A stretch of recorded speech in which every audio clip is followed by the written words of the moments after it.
Order. Order. I call Mr. George Galloway.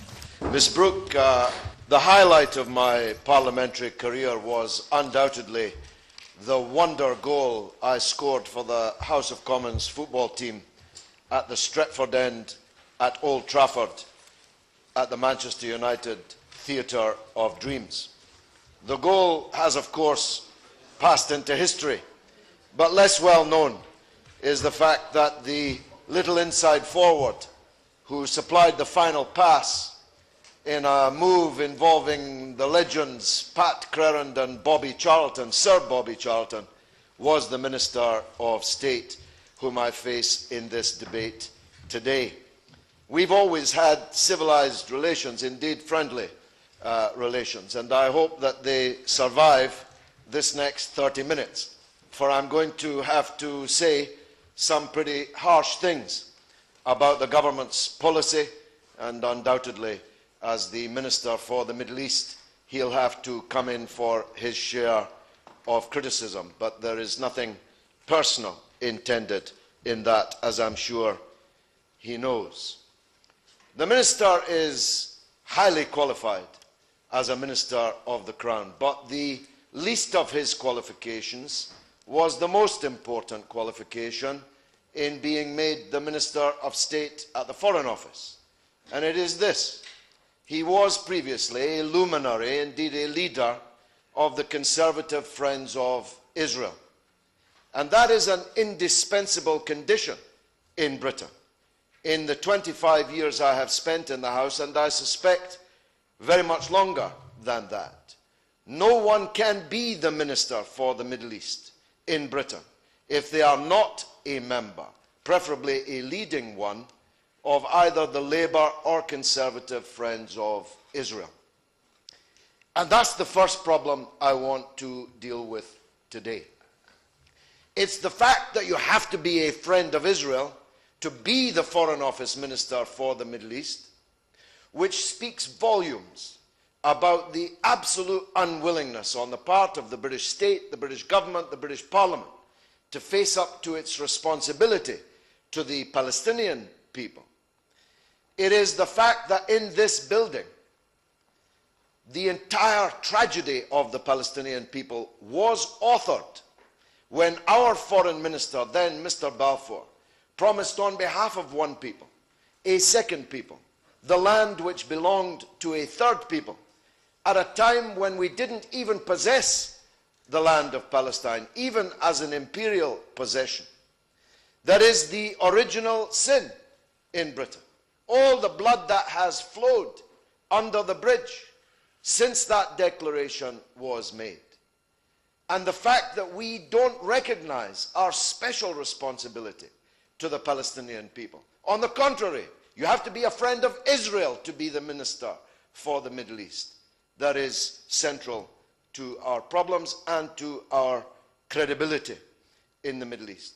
The Palestinian people, as a result of that declaration by Mr. Balfour, had their country wiped off the map.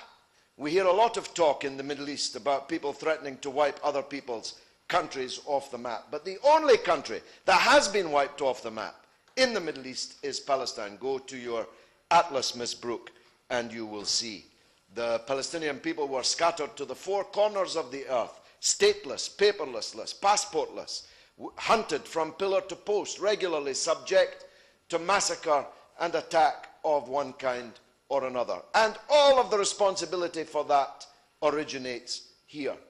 Instead of recognizing that special responsibility, we do precisely the opposite. If you're not a known and celebrated supporter of the country which supplanted Palestine, drove the Palestinians out of their country into the four corners of the earth, then you have no chance to be the Minister for the Middle East. I could adumbrate the perfidy at very great length, but I don't have the time to do so. I shall give only one example. Israel illegally holds hundreds of nuclear weapons, undeclared, subject to no treaty, subject to no inspection of any kind. And it was a British government that transferred the heavy water technology that made that illegal acquisition of nuclear weapons possible. Would have been impossible otherwise.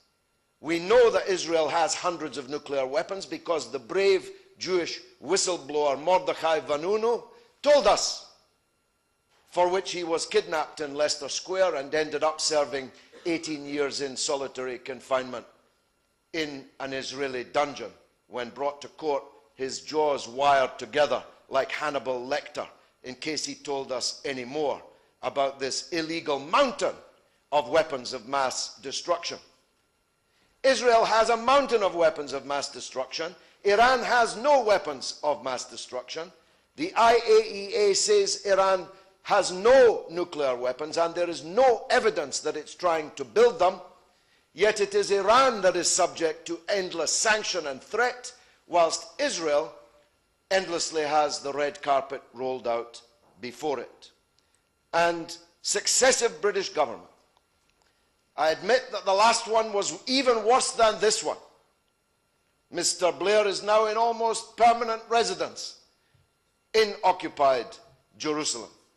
But both Labour and Conservative governments have consistently backed Israeli crimes or failed to properly sanction Israeli crimes. Even when our own citizens' passports were stolen by the Israeli intelligence service for the purposes of committing murder in Dubai, we called in the Israeli ambassador and deported the Mossad representative from the embassy in London, and on the return flight, the new Mossad representative to London flew here and is ensconced still. If this were a debate only about Palestine, I would have much more to say. But the proximate cause of this debate, or my application for it, is the ludicrous situation that occurred at Prime Minister's question time a couple of weeks ago. The Minister will have come briefed, I'm sure, for this point. I asked the Prime Minister if he would adumbrate for the House the key differences, just the key ones, the key differences between the hand-chopping, throat-cutting, violent, Islamist, extremist jihadists we were now going to go to Mali to kill, and the hand-chopping, throat-cutting, violent, Islamist, fanatic, extremist jihadists that we were giving money to in order to help them kill Christians and other religious minorities in Syria. There was a reply, but it was not an answer. It was a brief ad hominem attack that if there is a brutal Arab dictator anywhere in the world left standing, he could no doubt count on support from me. Well, as the psychologists say, Ms. Brooke, this is just about as good an example of projection as it's possible to imagine. The Prime Minister projected onto me the sins, indeed crimes, of which he himself is manifestly guilty. And I will. One of the reasons why I voted against the Iraq war, like the Honourable Gentleman, was that I was worried about the fate of Christians in Iraq, and they've had a terrible fate since that invasion. Many of them went to Syria, and their life has been made a misery now. They are the people in between. So can he share my view that it's absolutely essential that we should not send or countenance indirectly or directly sending any arms into Syria, which could make the situation far worse? Well, wholeheartedly, Ms. Brooke. And the Christians in Iraq have been effectively wiped off the map of Iraq. And most of them are in Syria, where they live in daily terror of their churches, their clergy, their devotees being slaughtered by these hand-chopping, throat-cutting Al-Qaeda elements that we are giving money to. But the Honourable Gentleman is wrong in this regard. We are already giving them weapons. We're giving them money, which is the same thing as giving them weapons. If you give Al-Qaeda money, what do you think they're buying with the money? Are they buying elastoplasts and other medical supplies. No, they're buying weapons with which to terrorize not just Christians, but other Muslims, other ethnicities, Kurdish people, for example, on a daily basis. The minister knows this. The Foreign Office knows this. And they have to give an answer. If not to me, then to the British people. What are the differences between the jihadists we're killing in Mali and the jihadists we're financing in Syria? And I know why the Prime Minister didn't answer my question. For there can be no logical answer, surely, to that question. For there are no differences. Al-Qaeda is Al-Qaeda. The Al-Qaeda mindset is the Al-Qaeda mindset wherever it is to be found. And I demand an answer to that question. The people in this country deserve an answer. After all, it's their money that's being given. And I said to the Prime Minister, I asked him, did you read Frankenstein? Did you read it to the end? Don't you know that Dr. Frankenstein's monster broke free and out of control? And that's why it's called a monster. But as a case of projection, it's really pretty difficult to beat.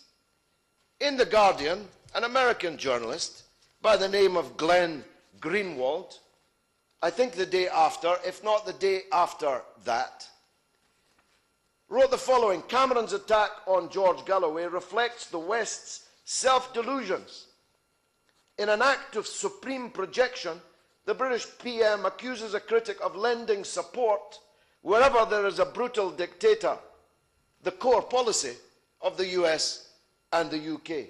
Who can doubt that? The Prime Minister has travelled with his sales bag and a retinue of arms salesmen to one brutal Arab dictatorship after another.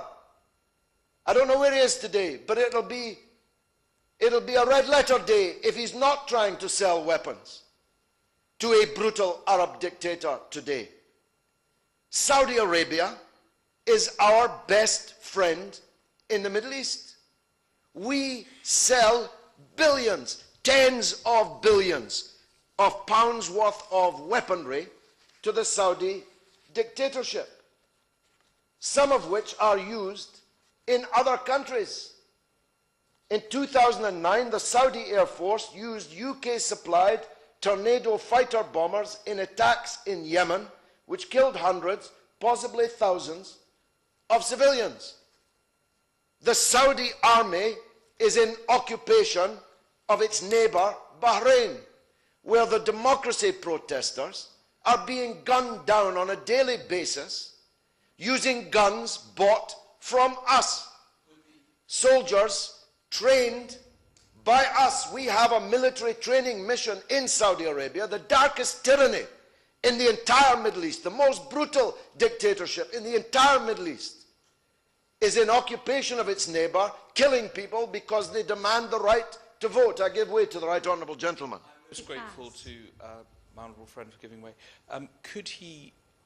Does he agree with me that actually, he mentioned Yemen, it is important that we work with the government of Yemen in order to defeat Al-Qaeda in the Arabian Peninsula, which is causing so much damage and harm to the people there?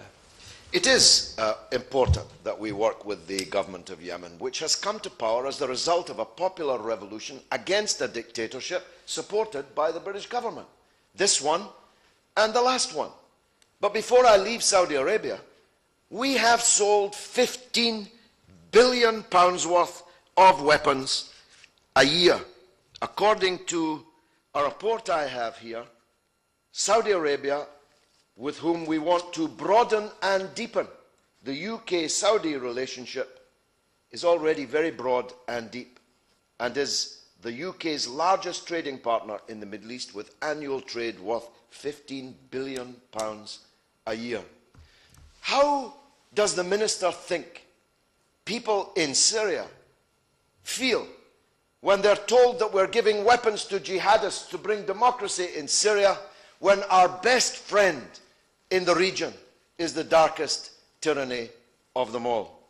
I'm going to close, though, on the tragicomic, on the absurd on the subject of brutal dictatorships. I never met Muammar Gaddafi. I've never met any of his grisly family. I had nothing to do with Gaddafi or his regime, but the British government did. First he was a mad dog, then he was our new best friend. The Prime Minister of Britain kissed him several times in the tent. The LSE, the Libyan School of Economics, London School of Economics, was encouraged to take large sums of money from the Gaddafi dictatorship. Gaddafi's son had help from number 10 Downing Street to complete his PhD thesis so that he could become Dr. Saif al-Islam al-Gaddafi. We had the closest possible relationship with Gaddafi's brutal dictatorship. We sold them £100 million worth of weapons. Worse than that, we sent them dissidents to be tortured on Gaddafi's torture tables. It wasn't me who sent them. It was the then British Foreign Secretary, the Right Honourable Member for Blackburn, as the courts will soon decide, though maybe in secret, if the government gets away with its secret courts legislation. The letters are there. The man who was tortured discovered them in the British Embassy, gloating at his safe delivery to the torture tables of Gaddafi. It was the British government that was training Gaddafi's secret police and his military officers at Sandhurst. It's the British government that supports dictatorship in the Middle East, not me. I wish I had more time for this debate, but I don't want to cheat a minister whom I personally respect by leaving him too little time to reply. I just close with this, Ms. Brooke. Britain's relationship in the Middle East stinks to high heaven. Indeed, in the Muslim world, 1.7 billion strong, we're seen as hypocrites, as occupiers, as people who support and prop up these brutal dictators with weapons, with money if they need it, with diplomatic and political support if they don't. It's a pity that this foreign minister, fine man as he is, has done nothing to better that reputation. Instead, his tenure has seen that reputation get steadily worse. The Minister. Thank you. Ms Brooke, and it's a pleasure to serve under your chairmanship in relation to this important debate. Can I thank the honourable gentleman for the way in which he introduced the debate and place on record my own sense that the Stretford End incident, as we shall call it, is certainly one of the finest amateur goals I've ever seen, and certainly the best I was ever any part of. And the honourable gentleman's generous notification of this when he writes a publication about it, or indeed this sort of debate, has always been touching. And that relationship forged on that common interest has been something that has sustained us over many years where we have been in Parliament together.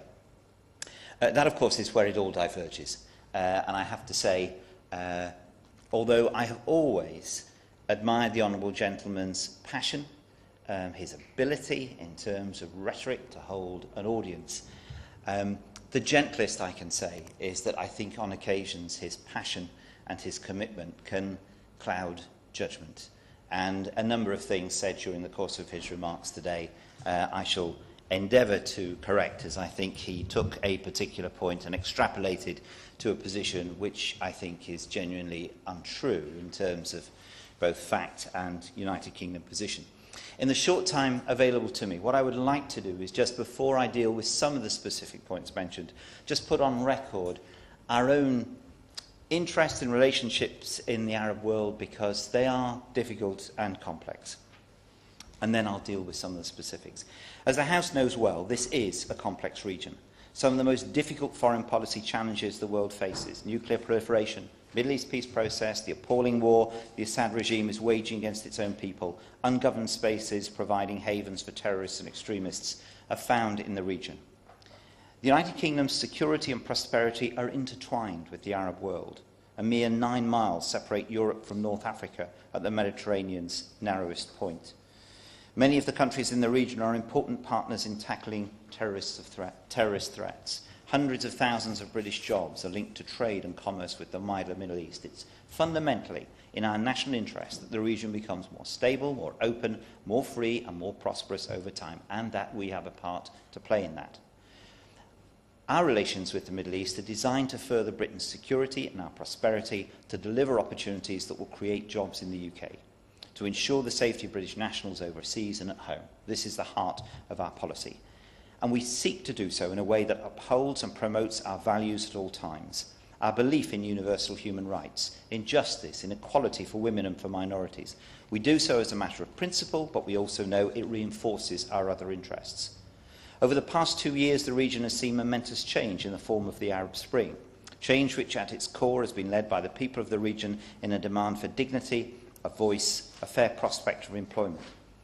This change was always going to be a long process, yet much has already been achieved.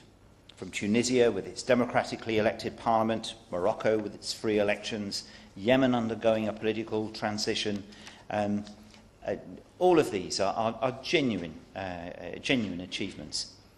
In the region where almost 60% of the population is under 25, the Arab Spring has demonstrated the aspirations of citizens of the region for a voice, a right to share in the prosperity of the 21st century, and that is the same as their peers in other parts of the world. Arab exceptionalism has gone. The UK has been clear in its support for those strengthening the building blocks on which inclusive, accountable societies are based. We're supporting those striving to deliver strengthened rule of law, a thriving civil society, political systems based on genuine citizen participation and a plural, balanced media. Through our Arab Partnership Initiative in Egypt and Libya, we've supported free and fair elections through assistance to domestic observer missions. In Tunisia, we've strengthened legislative protection for the freedom of expression. In Morocco, we're supporting anti-corruption initiatives. The support is based both on our values and a clear understanding that in the long term, a more inclusive, accountable region is more likely to deliver lasting stability and security for the region and for us all. But bringing together our values and interests can at times be a difficult balancing act. Conflicts sometimes arise, as we have many mutual values with the country of the regions, but there are also differences between us. We have different cultures, histories and traditions, and we cannot underestimate the significance of this. And all that has been done in the past may not have been good, and we are paying a price now, in the courts and in terms of public opinion. Where we do not agree on values, however, we need to work this through, dealing with the differences honestly and frankly. We don't see eye to eye on all our values with countries of the Middle East or on any part of the world. In an increasingly interconnected world, security concerns pay no regards to borders. We speak of the global economy, and British nationals live in all parts of the world. Although we may be an island, isolation and disengagement is not an option. We need to work with countries in spite of different beliefs, faiths and value systems in a way that upholds human rights and values, and that can be difficult. Dialogue is the most effective way to find this common ground on areas where we can work together to encourage where necessary and to challenge other governments towards policies that are respectful of human rights, justice and equality. This is the approach we're taking, but I do not pretend for a minute that it's not without conflicts and difficulties, and consistency is not an easy aim, nor is it possible always in practice because of the differences in different places. Let me deal, if I may, with one or two of the specifics that the Honourable Gentleman mentioned. Israel. Yes, I was been a Conservative friend of Israel all the time I've been in Parliament. It does not preclude being a friend of others in the region as well. When I was last with the President of the Palestinian Authority, he said he knew of no other politician who was pursuing the case of the young man killed by a tear gas grenade in Nabi Saleh at the hands of the IDF a couple of years ago. My visits to the family had meant a great deal. I do my best to make sure that our concern for rights and the needs of those in the occupied territories are represented by the United Kingdom. I'm aware of the tensions, and those people who've known my past have been perfectly accommodating in relation to it. It enables me to speak very toughly to the government of the State of Israel. It was I who called in the ambassador recently over settlements. It was in my time as minister holding this job, that we're able to support a motion at the United Nations condemning the settlement building against both the United States and Israel. So I will not accept from him, if he does not mind, a sense that my background with Israel leads me into a difficult position in relation to this. And I would remind him that the Right Honourable Gentleman, the member for Exeter, who held my position some time ago, was no particular noted friend of Israel and was indeed able to do the job as effectively as I hope I'm trying to do. Don't be hurt by what I said. No, I said I'm not. it's a qualification. It's a qualification to be the minister for the Middle East. It's not his fault. But why then did the British government abstain, a cowardly abstention, in the overwhelming vote to recognise Palestine as a member of the United Nations? Why then won't he bring sanctions to bear, like the sanctions they've brought to bear on Iran, on Israel for holding illegal nuclear weapons, occupying other people's territory and refusing to leave it? Why not? In my answer, I was indicating that it's not a requirement for the job, which I think he was indicating a friendship with Israel. And I was pointing to the fact that one of his own colleagues had held the job without such a qualification. The reasons why we didn't support the vote for, not for membership of the United Nations, but to advance the cause of statehood in the Palestinian authorities was because we had explained what we believed were most in the interest of the Palestinian Authority, which was not a vote at the United Nations at that time. But our commitment to the statehood in due course for the Palestinian people is very clear, and I reiterate it again today. Without wishing to stay on that subject and just cover briefly the others, Iran's nuclear programme. I have to say Iran is still acting in defiance of multiple International Atomic Energy Agency resolutions, including the most recent resolution adopted last September and no fewer than 6 UN Security Council resolutions. And the IAEA has expressed its serious concerns about the possible military dimension to Iran's programme. Anyone who mistakes what is going on in Iran and believes it's purely peaceful are missing the point. If it was purely peaceful, it is not difficult for Iran to demonstrate it. And we still hope that during the course of this year they will take the opportunity to do so. But the IAEA has indeed made reference to the possible military dimension of that programme. In relation to Syria, the Honourable Gentleman again went too far. It is not true that the United Kingdom is supplying al-Qaeda, either with money or weapons. I do not believe either that to characterise what is happening in Syria as an attack on the Christian minority is accurate either. There are jihadists involved. It's the wish of the United Kingdom and those of our partners to make sure that they do not get supplied with weapons. That is why we're so determined to see the success of the Syrian National Opposition Coalition, to make sure they have legitimacy, and to make sure that in the political transition of Syria, they have an opportunity to represent the future of Syria. We are more than well aware of... Indeed, we're more than well aware of the risks and the danger of jihadists having become involved in what was originally very clearly an expression of reform and opinion against the Assad regime, which has now turned into something different because of the length of time the situation has been unresolved, not through lack of effort by the United Kingdom with the United Nations. And we are extremely concerned for the Christian minority and for others, which is why there must be an effective rule of law, but it must cover all. A categorical assurance that no British taxpayers' money is finding its way to jihadists through indirect means. In other words, we're giving them some money has been given, not arms, but it finds its way to them. Can you give me that categorical assurance? Categorical assurance that it is not the intention of the United Kingdom in any efforts being made to support the Syrian people that any money goes to Al-Qaeda or any of its acolytes. It would be logically ridiculous in the United Kingdom to wish to do anything other than that, which is why we give our support in the way in which we do. No one can be absolutely certain of the suggestion the Honourable Gentleman will make, but it's absolutely clear that the United Kingdom has no interest in doing that. It's totally contrary to our interest, and it is not what the United Kingdom is doing. And for the Honourable Gentleman to say that clearly, that is what we're doing, is simply wrong. I have to finish because we're running out of time. It's a complex issue and a complex set of relationship. It's essential that we're able to deal with this in a way which examines the facts, and sometimes polemics do get in the way. I would say to the Honourable Gentleman that we share a sense of justice for what must happen in the region. It's not always simple to achieve it. The objectives we've set out for policy are clear, and I hope we can continue to debate in a manner which enables the truth to be got through, even though opinion may well vary.